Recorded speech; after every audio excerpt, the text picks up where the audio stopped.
আমাদের জীবনের অনেক জিনিস আমাদের অনেক গুরুত্বপূর্ণ সময় হচ্ছে পড়াশোনার যে সময়টা, সেই সময়টা আসলে কিছু কিছু মধ্যবিত্তর আছে খুবই ডিপ্রেশনে কাটে। কারণ এত ফ্যামিলি প্রেশার থাকে যে দাঁড়াতে হবে, টাকা ইনকাম করতে হবে, খাওয়াতে হবে। এই অতিরিক্ত প্রেশারে অনেকেই আসলে পড়াশোনার প্রতি আগ্রহ হারিয়ে ফেলে। আবার অনেকে হচ্ছে অহেতুক সময় নষ্ট করে, সময়টাকে কাজে লাগায় না, বা অনেকে হয়তো জানে না কোন পথে সময় লাগাতে হবে।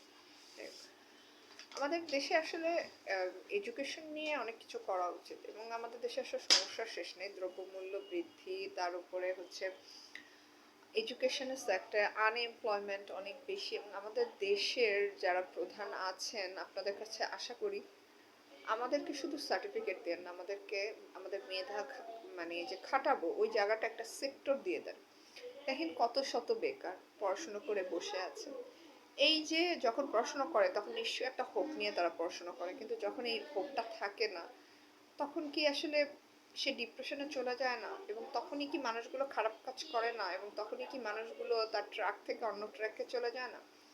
একটা দেশের নীতি নৈতিকতা শিখানোর কোনো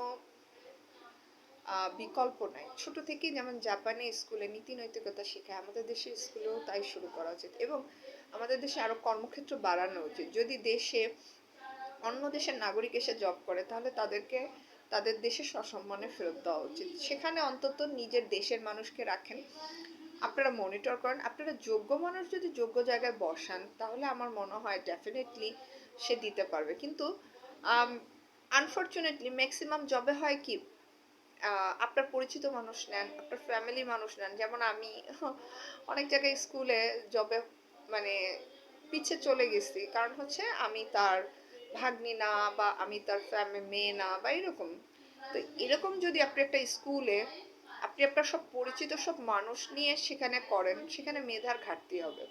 ঠিক সেরকম আপনি আপনার একটা আপনি আপনারই একটা সেক্টরে আপনি যোগ্য ব্যক্তিকে দিবেন, দেখবেন অবশ্যই আপনার সেক্টর ভালো করবে। কিন্তু আপনি যদি বারবার সেই আত্মীয় মুখী বা সেই মুখী হতে যান, তাহলে তো আসলে যোগ্য হবে না। এবং ব্রাইব নিয়ে, ঘুষ নিয়ে যারা জব করবে, অবশ্যই তারা মেধাবীদের কাতারে হয়তো পড়ে না। তো বাংলাদেশের উচিত সর্বপ্রথম এডুকেশন সেক্টর এবং আনএমপ্লয়মেন্ট এই জিনিসটাকে ঠিক করা। যদি আপনি জব না দিতে পারেন, যদি আপনি তার কর্মসংস্থানের ব্যবস্থা না করতে পারেন, যদি সে এন্টারপ্রেনিউর হবে এটা হেল্প না করতে পারেন, তাহলে আপনারা এই যে ইউনিভার্সিটি যা আছে না, সবগুলো বন্ধ করে দেন।